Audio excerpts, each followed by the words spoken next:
There are 1,000 ways to say it. Nope. Knock it off. Shut it down. Dream on. No dice. Give it a rest. Not a chance. Or just... All text. You focus on the road. As a passenger, you have the power to prevent an accident. There are 1,000 ways to stop a distracted driver. Choose one. A message from CTIA. Kids across America are going to school hungry. Millions of kids every day. But one simple thing can help change all of this for a hungry child in America. Good, healthy food and the energy it brings. With help from caring people across America, No Kid Hungry is providing healthy meals and hope to hungry kids so they can build better futures.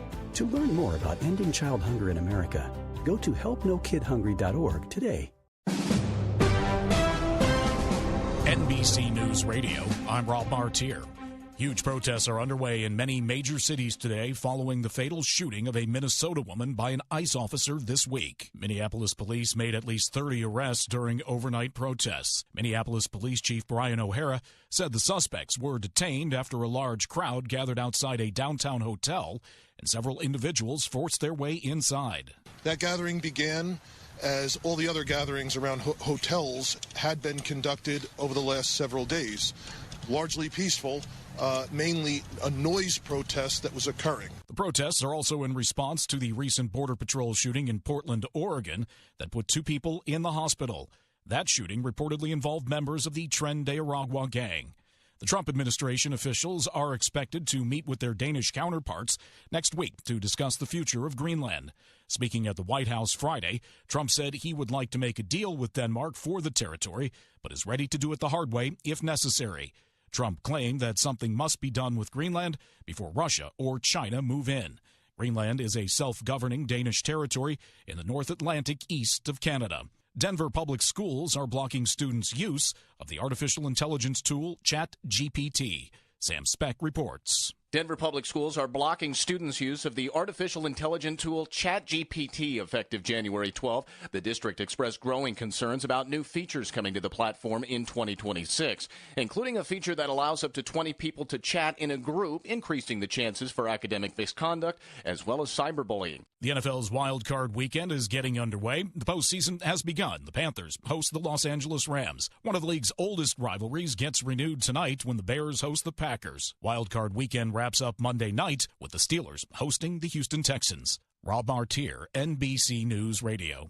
This is Chicago's Progressive Talk, 820 AM, WCPT Willow Springs, and online at WCPT820.com, where facts matter. Joan Esposito, live, local, and progressive. I have officially been behind the microphone for 6 years here at WCPT. And I really want to thank you. It has been a new lease on life. Parts of my brain that were asleep woke up again to talk politics with you. Joan Esposito, weekday afternoons 2 to 5 on WCPT 820.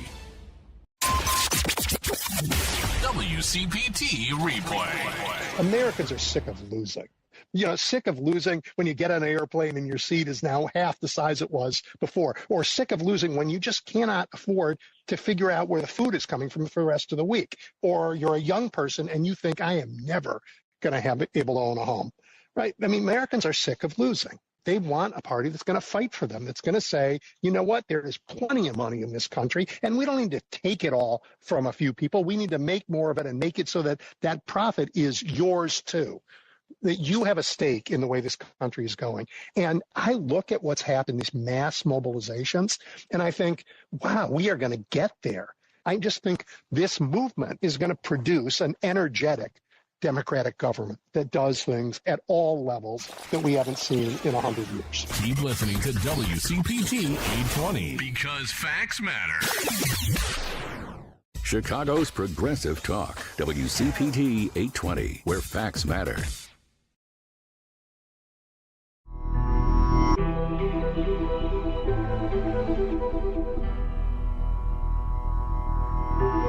You are listening to Think Theory Radio. Radio. Radio. Hello and welcome to Think Theory Radio, the show that brings you topics outside the mainstream realm of thought and ideas to make you think. And I'm your host, Damian Perdue, your sacred guide on this geographical ride of audio delights. And of course, I'm joined by Paulie C. Yo, yo, yo. And I almost forgot to move my microphone over here. I was about to start. I was like, there's something missing. Oh, it's the microphone. Just yell into the wind, into the atmosphere. I've had some stories about people that did shows and forgot that they needed the microphone to do the show. I'm sure you do, Paul. Well, today's show, today on Think Theory Radio. Yeah, geographic and sacred. What's now flip them. Sacred geography. There you go. Okay. Ding, ding, ding, ding. Okay, sacred geography. So we've done sacred geometry. Okay. We've never actually done geography technically, but we have done many archaeology episodes and reviewed places in geographical locations. This kind of combines all of that. And it's kind of the intentional arrangement of holy sites or cities across large regions based on mythological, symbolical, astronomical, and mathematical principles, and how the going from the ancient world into modern times, at least somewhat modern times, kind of like technically right now. But I do have a couple modern examples of modern cities and kind of sacred geography, and a couple little weird tidbits thrown in. I actually got this kind of, I was reading Philip K. Dick, for those who know, the sci-fi writer. He has a book called Valis that I've been reading lately, and in it he mentioned sacred geography, and I thought, that's kind of a cool concept. Let me dig into that. That fits right in. And interestingly enough, too, there was a mentioned in the book, so it's is kind of diverging a little, but it's a good book to read, so I'm down to talk about it.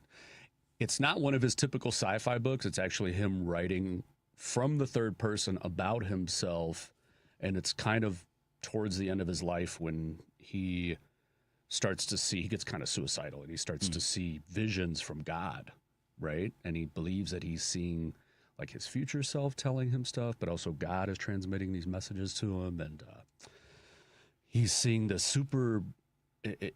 superposition or superimposition of like different timelines. He believes that the Roman Empire never ended, and that there was this in 70 AD, there was like this kind of, he calls it like the Black Gate prison, and like how our timeline and that timeline are like merged together, and we all live in this kind of Black Gate prison that was created back then, some kind of mythical shit. And it was then he was telling his friend, look, oh, that's like the Aboriginal Dreamtime, right? Which I've learned about a little bit. And as I was looking up information on sacred geography, the Dreamtime world came up again. And I found this article written by anthropologist and photographer Martin Gray about sacred geography. And in he defines it as a regional and global geographic locating of sacred places according to various mythological, symbolical, astrological, geodesical, and shamanic factors. So he says one of the oldest forms of sacred geography with its genesis and mythology is the Aboriginals of Australia.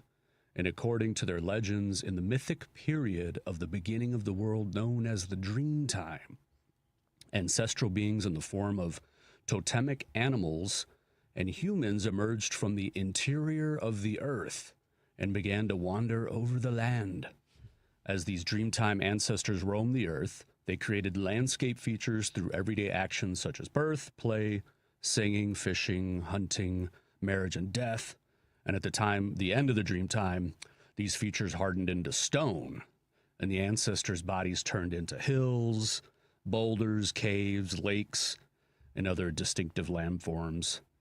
These places such as Uluru, which is Ayers Rock, and Katatjuta, if I'm saying that right, the Olgas Mountains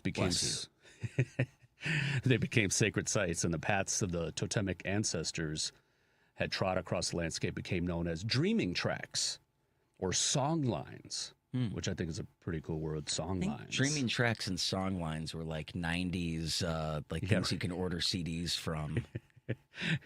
Like a late night on Channel 50.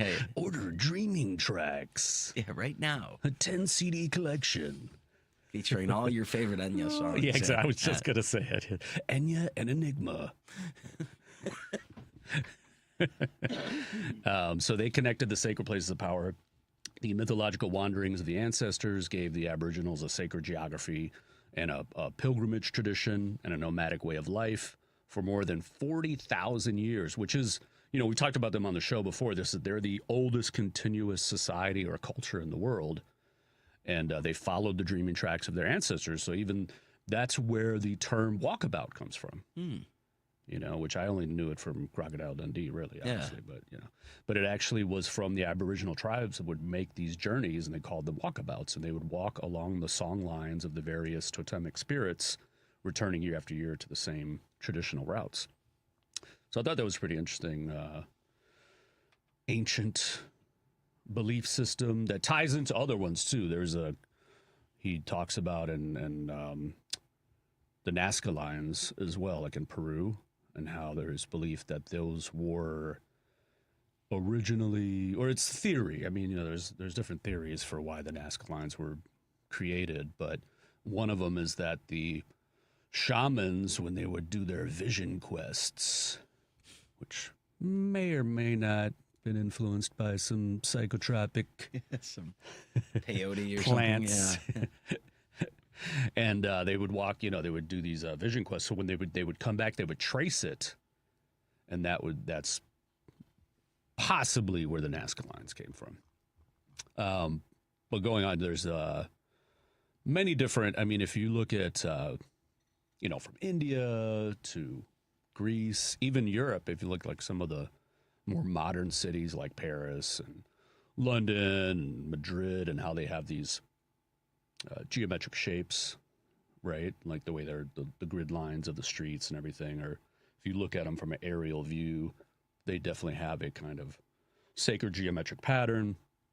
They're built with certain temples or churches or significant spaces that are kind of the center, the core, and everything, that creates a kind of a more connected place, right? Which I find interesting because I think it's something that we've lost in a way, where like the ancient cultures, even though we do have some connection to that in modern speaking, but the ancient cultures were really trying to connect the heavenly bodies, the gods, the spirits, to the places they lived and the places that they would go worship and do rituals. So the Greeks, a lot of their cities and the way the cities connect are actually they're mirroring the constellations, right? And the same thing in Egypt. If I can find this one. Yeah, so of course, we had to bring up ancient Egypt, right? But the prime longitudinal meridian of pre-dynastic Egypt was laid out to bisect the country precisely in half, and passing from the city of Bedet on the Mediterranean coast through an island in the Nile near the Great Pyramid, all the way to across the Nile again at the Second Cataract. Cities and ceremonial centers were purposely constructed at distances precisely measured from this sacred longitudinal line. And at each geodetic center, a stone marker called an omphalos, or sometimes translated as the navel of the earth, was placed in a temple and marked with meridians and parallels, showing the direction and distances to other sacred sites. And and similar, obviously, maybe the Greeks got that from the Egyptians, or they just figured it out on their own, because the Mayans did some similar things. The Incans, the indigenous people, the Native Americans, also did similar things. Which I'm fascinated with the And we'll get to a little bit about Chicago and stuff later, but the, like the Cahokia Mounds down in downstate Illinois, which are these huge pyramid mounds. Yeah. Right? And then there's also pyramid mounds up in Wisconsin. There's one called Azatlan, and another, I forget the other one's name. It's not Monk's Mound is Cahokia, but there's another one up there. But then, it's like Chicago is sandwiched in between those, and Chicago is a very sacred place. So I was kind of wonder if there were pyramid mounds here as well that got destroyed. Or they just sunk in. Or they got sunk in. Or became kind of maybe, Cricket Hill in Uptown. Maybe that was Maybe. Or the ridge, how like the west side, it kind of goes up a little bit, Yeah, it's a pretty flat place. Maybe that was a huge pyramid. I'm just speculating. The first Sears Tower. Yeah, exactly. That's another thing too. I always kind of fascinates me that there are two major buildings that we have. The Hancock and what we still I think meant Trump Tower and the boo. It's the messed up thing is it was a nice building when it first. It was a nice skyline before they built until he it put his name on it. Before that, it kind of fit in, It was always his building. That was the whole bit that what's his face on the first season of The Apprentice. He had the choice of overseeing a casino or overseeing the development of the Trump Tower. But he didn't put his name on it till years later, though. Oh, okay, okay. I don't know. I anyway, just remember from. I know. No more about it. But when they built it, I just remember just being like grossed out, like whether the name was going to be on it or not. It's like the skyline's fine. We don't need another tall building. Yeah, I know. But no, I'm talking about the Hancock and the Sears Tower, which we still call the iconic ones. Yeah. Willis Tower, whatever. Yeah. We call it Sears Tower still. Because who the hell is? It's not Willis Tower anymore. Oh, you're right. That's right. Yeah, I don't even think it has a name. Yeah. Hancock has a different name too. It's like the address. Oh, that's right. It's so weird.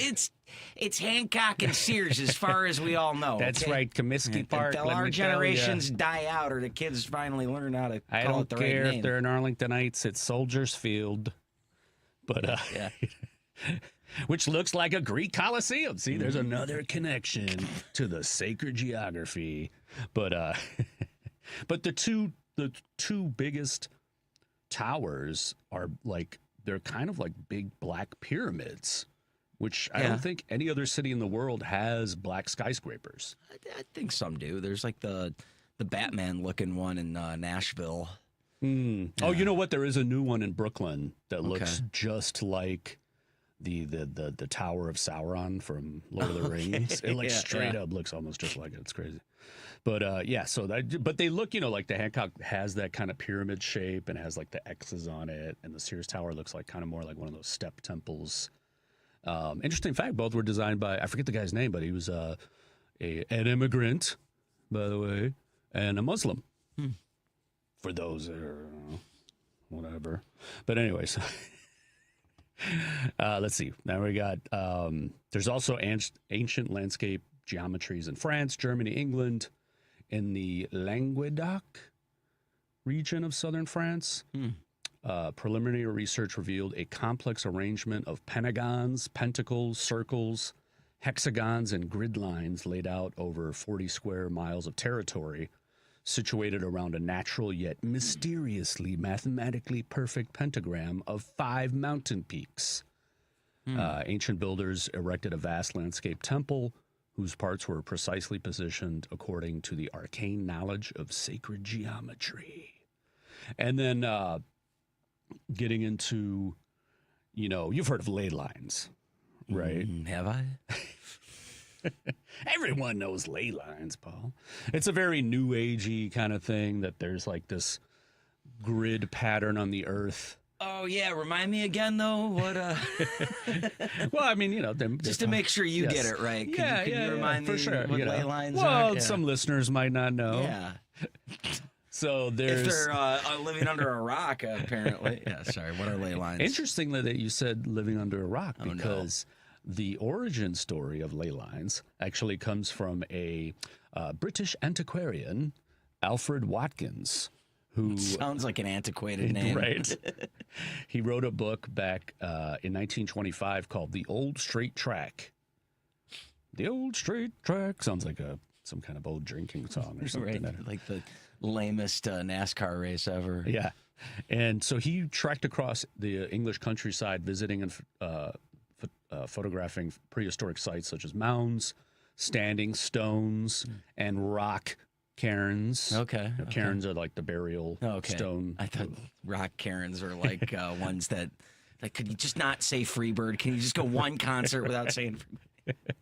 I don't want to hear Stairway to Heaven anymore. Yes. His habit was to mark the locations of the sites he had visited on detailed topographic maps. And gazing at the maps one day, in 1921, he noticed that many sites were situated on alignments stretching for miles across the countryside. And he called these alignments ley lines. Now, he conjectured that he had found the remnants of a vast system of traders' tracks constructed in Neolithic times. And they have dated, archaeological dating has confirmed that is the time period of the Neolithic origin of these lines. But it's been disproven that they were used for transportation because they ran arrows across the land, which made it impractical for transportation. But they do have a correlating, kind of a geometric patterns, right? So like, from Stonehenge to these different cairns. And we know like a place like Stonehenge and Newgrange in Ireland were built as astronomical kind of either a calendar or some kind of ritual center. Go to that island. Yeah, get out of here. Yeah, not this island. Go to that one. It's my island. And but here's the interesting thing. So ley lines, he came up with that name.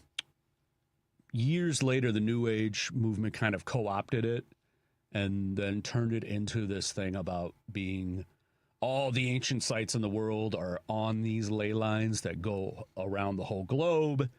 And there's some kind of like energy power source going through these ley lines. Now, one, that wasn't his original intention, and he was only talking about England when he wrote this book. Two, in my personal opinion, and it's not to say, I do believe that there is some correlation between possibly different kind of like energy centers, different kind of frequencies, maybe possibly I was looking up the gravity fluctuations on Earth. There is actually many different points of gravity being different on places in the Earth. It's not the same. It's not Is your uniform. diet not working out? I mean, it's just, it's just that's why I keep gaining so much weight in Chicago. The scale never lies. Whenever I go to Europe, I lose weight. I come here and I gain weight. It's because of the gravity, man. It's not because of all the eating and drinking you're doing on your travels? No.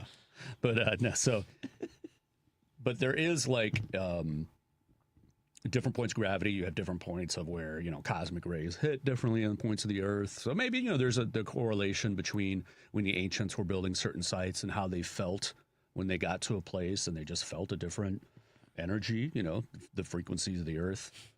Like a living Ouija board situation. Yeah. It's just, they just move me, man. Yeah. There is like a, like a mythical theory that Stonehenge was actually made in Ireland, and the ancient Druids and Merlin transported it over to England to hide it from the evil forces. My goodness. Mm-hmm. That'd be a tough move, but so okay, that's my like somewhat belief in it. But my problem with ley lines is this: is you're connecting a lot of ancient sites that we have found now.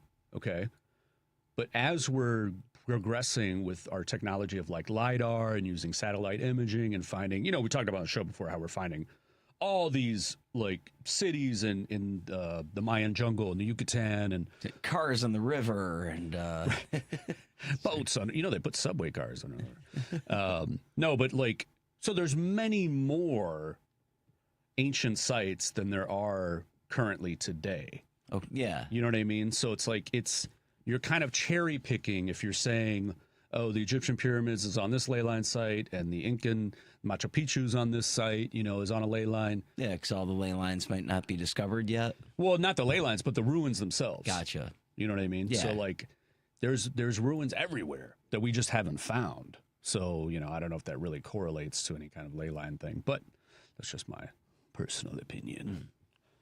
All right, we're going to take a quick break. When we come back, we're going to get into a little bit of the myth of the ancient site of Mexico City, Tenochtitlan, and also is Chicago, Washington, D.C. Is it a sacred geographic site? Sites? Think Theory Radio right after this. This is a WCPT Civil Rights Snapshot. As buses arrive in Chicago from the Mexico border, one may wonder what obstacles these families had to face in their travels. Many migrants come to the States knowing very little English, and for this reason, their stories aren't being shared. However, one family shared their story about their journey from Venezuela to the States. Xavier Linares and his family traveled through jungles and deserts to seek a better life in America. Xavier shares his struggles of food insecurity and leaving home and his loved ones behind in Venezuela. Xavier's family traveled 5 days and 4 nights through torrential rain and slept under a tarp when weary. After reaching the border, the family was able to enter an asylum request with U.S. immigration authorities. This is a story of hope, perseverance, and gratitude. Xavier said, "I don't have anything, but I have a lot of strength and desire to move ahead, working and studying. Please stay vigilant about our civil rights. The fight is never over." Hey Progressives, it's Richard Chu, host of Chu's Views weekdays 6 to 8 a.m. Central. We're all anxious for the 2026 midterm election to arrive so we can restore some sanity and much needed oversight to our government. In fact, it's the most important midterm election in American history, and Chu's Views will be in the thick of it, bringing you candidate interviews on a regular basis. I'll be talking to Democratic Party hopefuls running for House and Senate at the federal and state level, as well as candidates for governor and other state and local offices. I am in love with our ability to fight for our rights, to fight for our future, to fight for our freedoms, to fight as our ancestors fought. It's just our moment. This is just our time to stand up and to speak up. We can't give up on this. If you miss any of the interviews live, you'll be able to find them all on WCPT's Candidate Interviews page at heartlandsignal.com/candidates. That's Choose Views weekdays from 6 to 8 a.m. on WCPT, Chicago's progressive talk for 20 years. Because facts matter. You are listening to WCPT 820.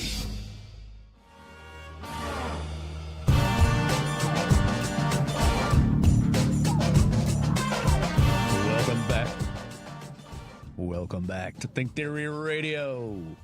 This is Damien, and today we are talking about sacred geography. Some of you might be familiar with sacred geometry, but this is sacred geography, where all the temples and the ancient sites are built. Why were they built? What was the correlation? And I find, like, I was getting to it a little bit last segment about how the difference between the ancient thought of building places with sacred intention as opposed to now where it's just kind of like, let's build a cookie cutter suburb. We don't care. Yeah, but I mean, there seems to be more urban planning that goes into stuff nowadays, so like you say, like the cookie cutter subdivision, it's like, okay, but we mapped out that we could run the sewers to this side, so we're going to have this. And well, I mean, they had that too in a lot of the ancient sites. And that's kind of where I was going. I was wondering, like, there had to be like just natural things over time that we learned by building and living in places, And I'll get to Tenochtitlan in a second, because that actually correlates to what you're talking about. But I wanted to bring up, so like in China, since like as early as 2000 BC, they conducted skilled topographical surveys and interpreted landforms according to the Taoist, depending on how you want to pronounce it, mythology and astrology beliefs. By the time of the Ming Dynasty, which is 1368 to 1644, all of China south of the Great Wall had been organized into a vast sacred geography.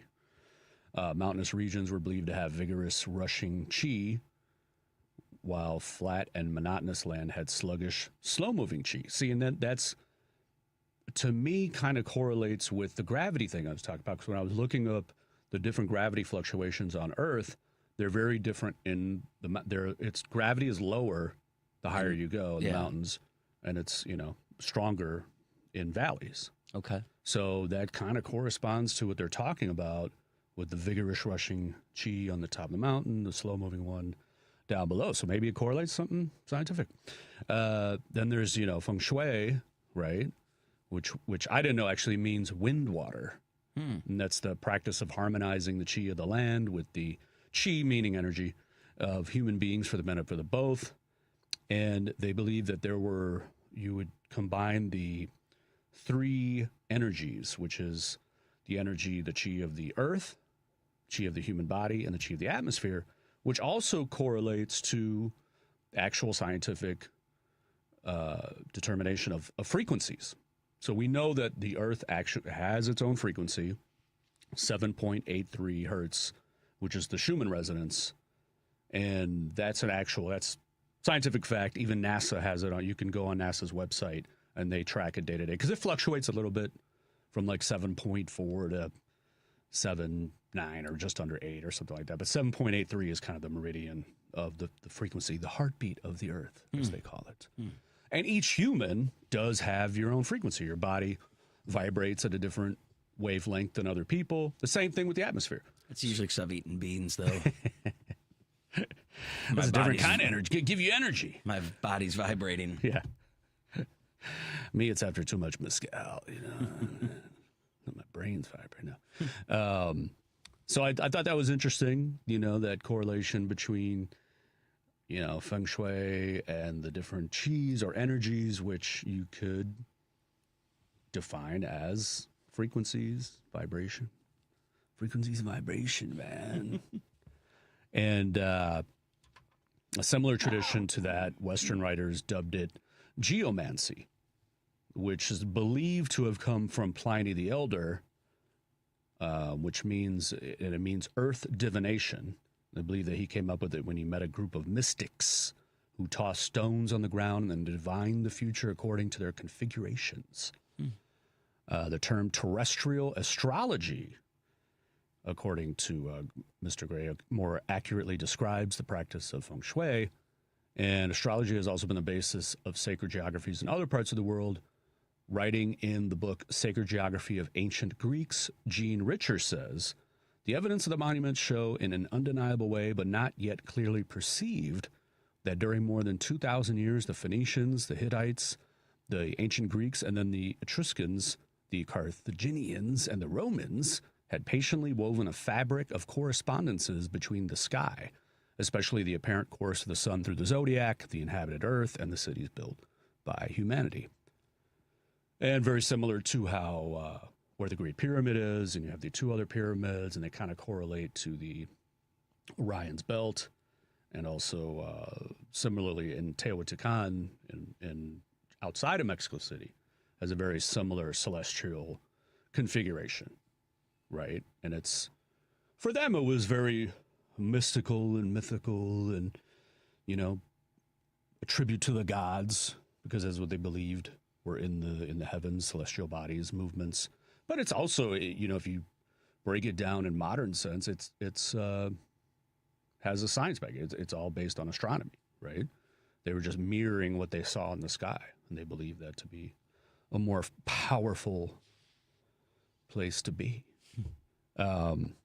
So we were talking about, just brought up Mexico, and I thought this is an interesting myth that corresponds to sacred geography in a way of how a place was built or how it came to be. So Mexico City originally was Tenochtitlan, if I'm saying it right, Tenochtitlan, which was the capital of the Mexica, which we call the Aztecs, but that was never really their name. And Mexica, that's where the word Mexico comes from. Okay. And they built it in 1325. Okay. And according to the legend, the Mexica founded Tenochtitlan after leaving their homeland of Aztlan at the direction of their god, that I'm really going to butcher the name of, Huitzilopochtli, I think is how you say it. Or it could be Huitzilopochtli. And this god directed them to build where they saw an eagle perched on a cactus eating a snake. And when they saw this exact scene on an island located in once was Lake Texcoco, they interpreted it as a sign from their god and founded Tenochtitlan on that island.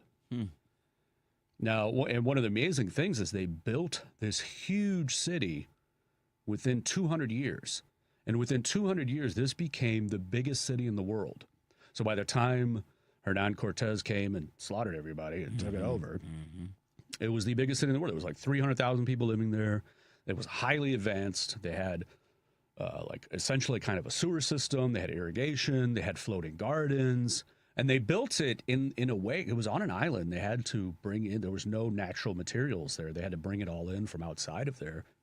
And, you know, to do all that in 200 years is pretty amazing.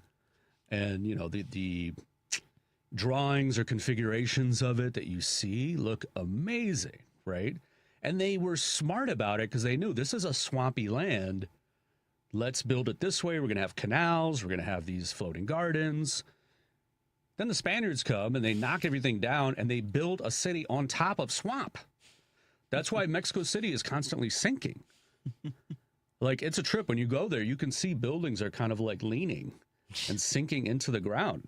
And they believe that at some point in, you know, I don't know, 100, 200, whatever years, it's just going to sink, the whole place. Yeah. So it just shows you, like, and even, you know, the Spaniards at the time, when they said it was the most beautiful city they ever saw, it boggles my mind that you would see something that amazing. And, like, I get there were, you know, conquerors or whatever. You take it over, but you keep it the way it is. But Why also, did you like, destroy it?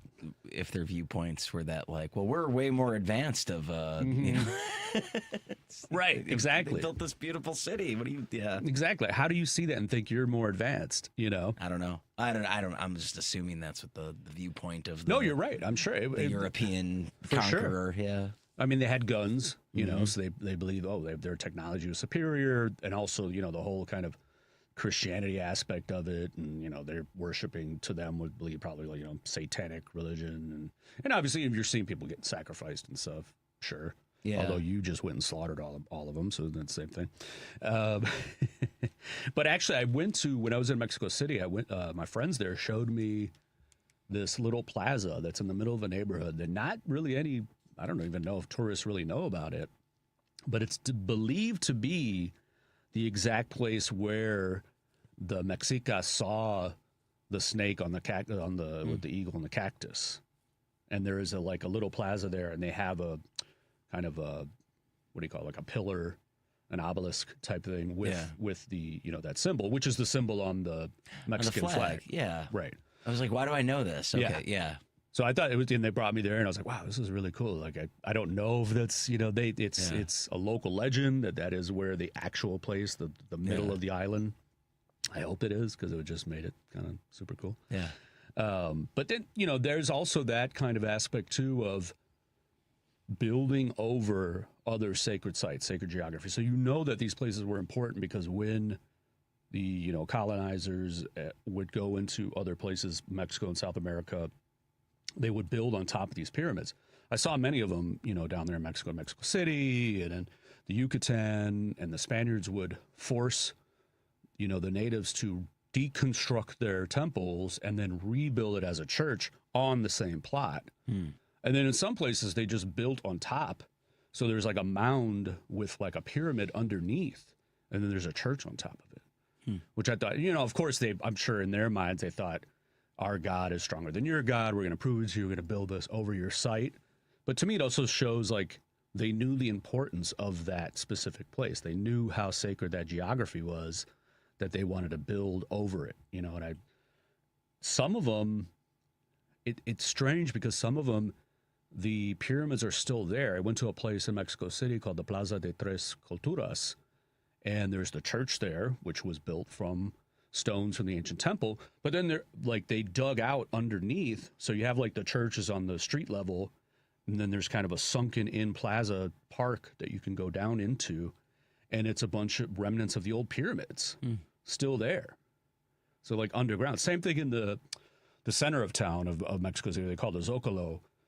There's a pyramid right there that's like, you know, excavated when they were trying to put in a sewer system back in I want to say the 70s.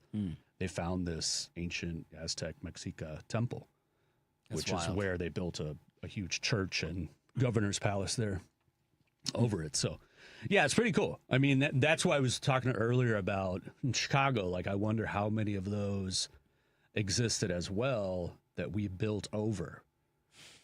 Yeah. You know, and I've tried to look it up. I know there are some writings about, there's like a legend of an effigy mound in Lakeview, like a lizard. Okay. You know, but I don't know if anyone's ever actually done any, like a deep dive to see if how many like kind of places were built purposely on top of old, you know, old mounds and temples and stuff like that, you know. I don't know. I don't know either, man. Before we take a break, this is kind of bringing ancient to modern, occult, mystical stuff to science and conspiracy. So now this one I'm putting it out there right now. This is just a kind of a one of these kind of like, I don't want to like just call it a Christian-y conspiracy theory, but it is kind of really derived in that. I don't know if you look up online and you look up CERN, which is the particle accelerator facility. It's actually a huge science facility, but they have the Large Hadron Collider there underground, which is like way down underground, and it's a huge ring that's miles around. And it's built in a place called Saint Genus Puli, or Puler. I don't know how you pronounce it. But that used to be a small Roman city by the name of Apolliacum, or Apolliacum.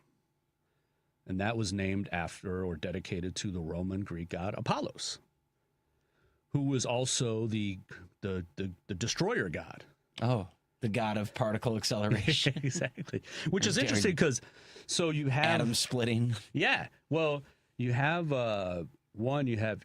this town that was named after a destroyer god, but also at the entrance of CERN there is a statue of Shiva, who is the Indian god of creation and destruction.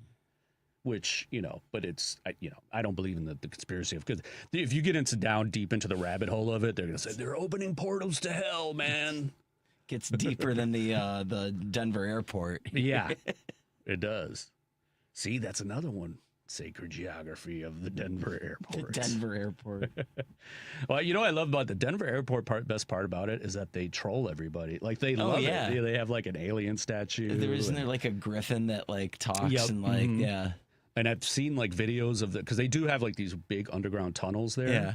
Oh, they have like hieroglyphics or something like that. Well, they have they have like videos of, you know, they'll like do like hey, here's our underground tunnels, and then a like golf cart will go by, you know, and it's like a dude in an alien suit.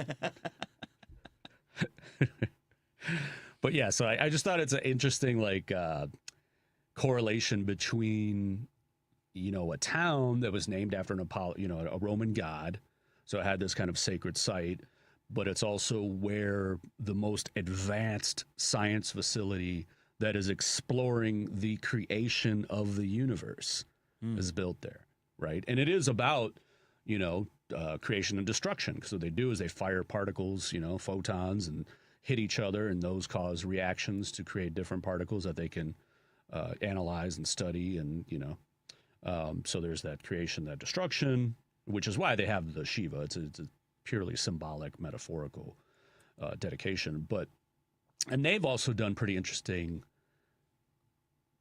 parties or events there. They had one in their kind of because they have these huge underground tunnels too, because obviously it's the particle accelerator itself is, I don't know if it's a mile below, but it's pretty down. Okay. Down under the ground. But they had this huge event there for, I want to say it was like the solstice thing.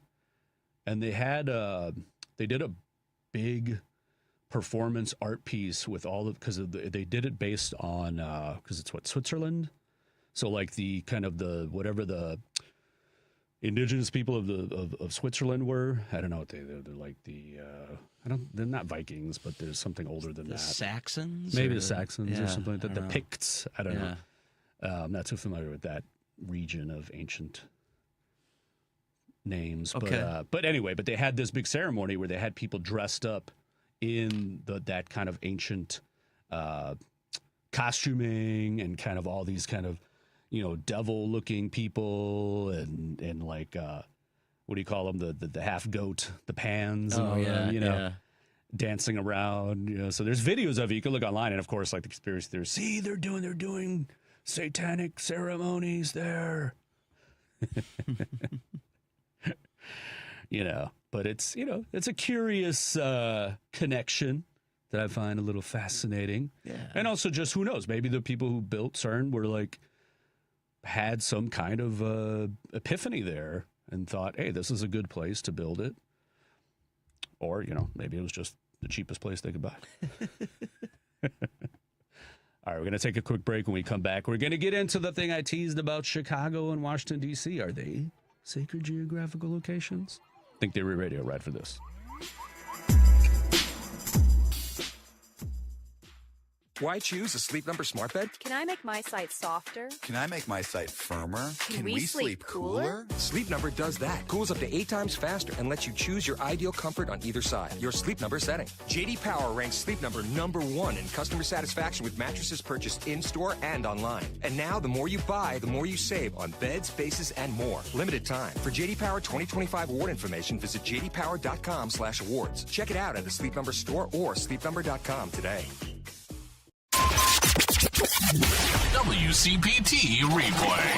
I hear a lot of people saying that they hate Illinois. They hate Cook County. They literally, you can just see the passion and the anger when they talk about that. I can't wait to move away and move away. And everybody talks about getting out of the state, which, and I'll be honest with you, I love it here. But yet our house is still a seller's market. There's still more people that want to move in than are moving out. I mean, if so many people are leaving our state, then wouldn't the buyers have more power? A lot of it has to do with how people identify. People's identity, the things they most cherish. And if you identify as someone who is conservative, you will look at some of the legislation that's been passed, pro-LGBTQ, pro-DEI, whatever other buzzwords that people on the right side of the political spectrum like to point at that are, to them, that are negative values that our government and the majority of our people find enough value in it to protect it, abortion rights, whatever it is. Keep listening to WCPT 820. Because facts matter. Hey Google, play WCPT. Streaming Chicago's progressive talk from TuneIn.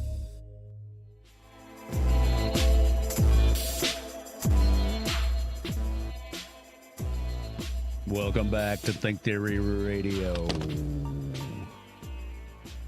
Today we're talking about sacred geography. And to do a little historical correction, we were looking up during the break who that actually the ancient people of the area of Switzerland and France where CERN is, and Paul figured it out. It was not the Saxons and the Picts or whatever. Who was it, Paul? Either the Burgundians or the Visigoths. I think it was the Visigoths. That sounds about right. I don't know if it's just the name Visigoths, the OG Goths. They did actually wear all black, really dark makeup around their eyes. Had a band called the since the Cure hadn't been invented yet, it was the Plague. Exactly. You got it. So now we bring it back. We bring it into somewhat modern times. Is Chicago? I would just pick two. I'm going to pick a bunch of other cities, but I picked Chicago and D.C. Okay, because because we're here in Chicago and I love Chicago, and Chicago has a lot of ancient energy. I wish you would have picked Salt Lake City. I like the Mormons. Yeah. I mean, that is a good one too, because they have the kind of a similar myth like the Aztecs where what's his name? Joseph Smith. Yeah, Joseph Smith was called by God to bring him to the promised land of Salt Lake City. Yeah, but we got murdered in Illinois. Yeah, Barabo or whatever. Yeah. Well, that was the original. Was that supposed to be the original Salt Lake City? Was Barabo? Oh, wow. Well, no, that's not what God told him. We got to keep going. Keep going west. No, but it's similar though. Where like a kind of mythical, spiritual reason to be there and built their community. But Chicago, which similarly, you had the, it's the ancient site, the indigenous people here, the Native Americans. It was the Council of Three Fires, which is the Potawatomi, the Ojibwe, and the Odawa. And of course, there were other tribes here as well, like the Ho-Chunk and the Miami. And this was a very sacred location to them. You had the river, you have the lake, and they built a ton of, we talked about a little bit earlier, these kind of mounds, these effigy mounds, and also stone markers. And this was why it became such a huge trading place, because it did have this kind of sacred energy to them and a very connection to their ancestors. But also that ties into the modern city of Chicago, where I don't know if most people know, but I think a lot of Chicagoans know that many of our streets are built on top of native trails, indigenous trails. Like right here, we're on Milwaukee Avenue in this radio station in the studio. This was once an indigenous trail. Milwaukee Avenue itself, or near the river, though? I always thought it was closer. There's many of them. Yeah, but I believe this trail went all the way. Follows the river a little bit. Yes, yeah. I don't know if it was a perfect straight line like Milwaukee is, but it's based upon it. A lot of the diagonal streets were based upon these trails. Yeah, and then Portage Park, right over here, is named after the portages. Those were the land crossings that the natives built to cross the rivers and the streams and stuff.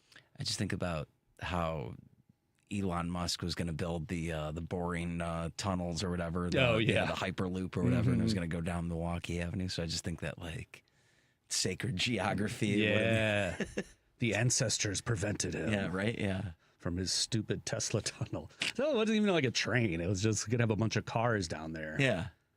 They pay $100. It was like $50 or $100 to go, whatever. I don't know, something stupid, just for rich people. But so you have this the ancient, the ancestors, the natives who believe this place to be sacred, but also when Daniel Burnham came in and developed the city plan of 1909, he was the designer of the World's Fair as well, right? And he's an interesting cat because, he had no formal architectural education.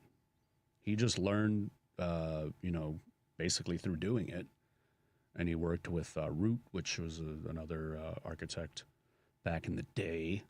But if you look at the original plan, and he was also a very spiritual person. He was a Christian. He was very, God heavy, and believed in this kind of correlation between man and nature. And that's why he wanted to have all these different parks in Chicago, and he even had a mathematical breakdown of square footage per person. If there's this amount of people, there should be this amount of parkland, and it has a beneficial, kind of.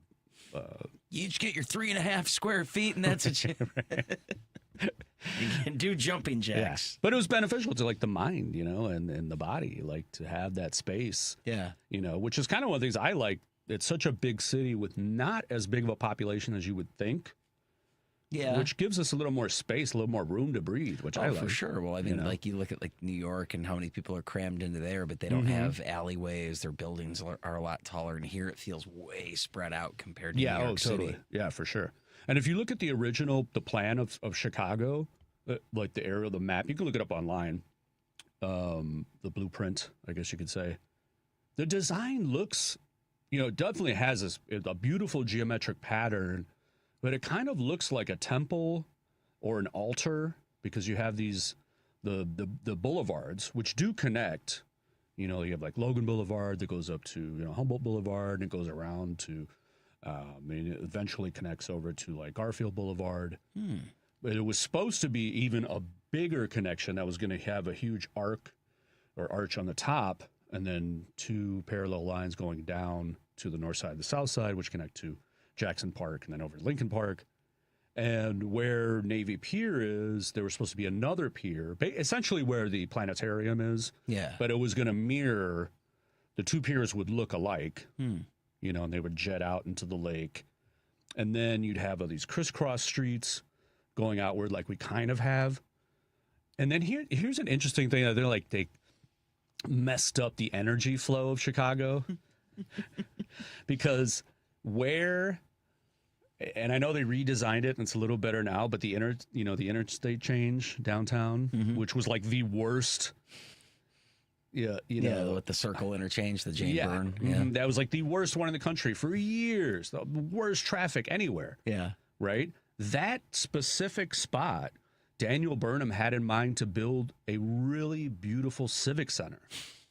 And that was going to be the centerpiece of the city. People meet there every day. That's true. But I just think about that. Like, what if he was able to build that, you know, but instead they did this monstrosity of a thing that kind of like, you know, messed up the feng shui, man, you know? But created so many jobs with the reconstruction of the... And actually his idea was to put the highways on the outside and not running through the city. Whose idea was it to run everything to a central focal point? That was his idea. Well, the way to go. But not in the way they did it. So they only... But then, like, no rings going out either. You know, it's like, he did have... Western Avenue will be good, but it's just should have been like Western, Cicero, Harlem, or whatever. Well, that's the thing is he did have rings going out. Oh, okay. But they stopped his plan about halfway or a third of the way through. That's why if you look at, like, the map... his original map and how beautiful it looks, and then you look at what we have now, it's like half of it. And then they just kind of like, meh. You know, of course, money and politics get involved. And I think, I feel like I read somewhere that like McCormick was like, nah, I'm not giving up my piece of land on the lake, so move around me. Was it or Montgomery Ward or whatever? He donated the Grant Park stuff, Montgomery Ward. Yeah. Well, you know, Lakeshore Drive, the reason it exists is because McCormick had his mansion in the Gold Coast and then his buildings down where the McCormick Center was. Yeah. He told the city, build me a road. And that eventually turned into Lakeshore Drive, or now Lakeshore Drive. DuSable. DuSable. Yeah, well, it's the whole thing. It's DuSable, John Lakeshore Drive. Baptiste Point, DuSable, Lakeshore Drive. DuSable. It's called DuSable Drive. Why is it just like, why make it so complicated? Because it needs to be Lakeshore Drive. How do we know? How do we know it's not Lakeshore Drive? Right. So depending on what direction you're going, just look left or right. And you'll know that you're driving on the lake right. shore. Exactly right. There's a lake. Yeah. It's not that small. And then tying it into D.C., which I thought was a cool connection because Daniel Burnham actually was involved in creating the blueprint for the National Mall. Now, originally, the architect for Washington, D.C. itself was a man named where is he at? Pierre L'Enfant. Oh, wow. Okay. And he was I'm trying to find it. So he was a student, an art student in Paris. He was the son of an architect at Versailles, and he was versed in the ancient mathematical concepts of pi, the Fibonacci sequence, the phi, or the golden mean, the golden ratio, and a manner in which they were used in ancient Rome, Greece, the construction of the Egyptian pyramids, the Temple of Solomon. And there's a book that was written by Nicholas Mann called The Sacred Geometry of Washington, D.C., and he gets into all of this and how L'Enfant, I have to say it like that. I think you say it L'Enfant. In Pete the elephant. Yeah, I don't know. Yeah. Pete the infant. But if you look at his like original designs, it's a similar thing that happened with Chicago, where L'Enfant had this really cool kind of geometric design based upon the golden ratio and the Fibonacci, and he had these like symmetrical circles that are kind of going out. It's like the Vesica Pisces, you know, the two circles going in and out of each other, and then these different stars. They had to actually, like, if you put the original streets, you'll see these descending 5-point stars that would go down. And he believed that to be a kind of, he wanted to create a connection between kind of the celestial, you know, the spirits of the universe, but also connected to the newfound freedom of America. So he wanted to tie those two together and create this kind of sacred geography. So I thought that was interesting, especially given that it's the capital of the U.S., right? Mm-hmm. And the way it's really constructed, because the article I was reading, it was this author was trying to figure out why the Supreme Court was put where it was, because it doesn't kind of fit. But I guess L'Enfant's original idea was to have it somewhere else. And then, like same thing that happened here, politics, money got involved, it got switched up. So his full plan never got into, to fruition. Yeah, just the money getting in the way of the art. Mm-hmm. But then when later Daniel Burnham came in and designed the National Mall, he had that same kind of idea. He was really heavily influenced by the Beaux Arts style of Paris and everything, and a lot of the ancient designs, Greco-Roman, Colosseums and temples and everything. So he, kind of tied it back in together. I thought it was interesting. But he did want to put... Oh, we're out of time. Yeah. All right. I want to thank everybody for listening. We'll be back again this week and every Saturday, 6 to 7 p.m. right here on WCPT 820 Think Theory Radio.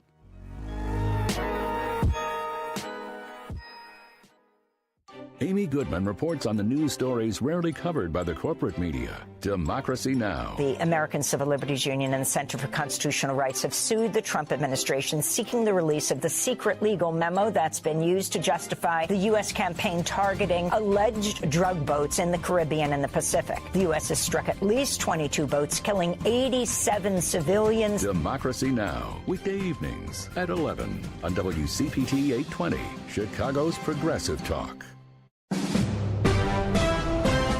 NBC News Radio, I'm Rob Martier. Minneapolis police made at least 30 arrests overnight during protests following the fatal ICE-involved shooting earlier this week. Police Chief Brian O'Hara said the suspects were detained after they forced their way into a downtown hotel where federal agents were believed to be staying.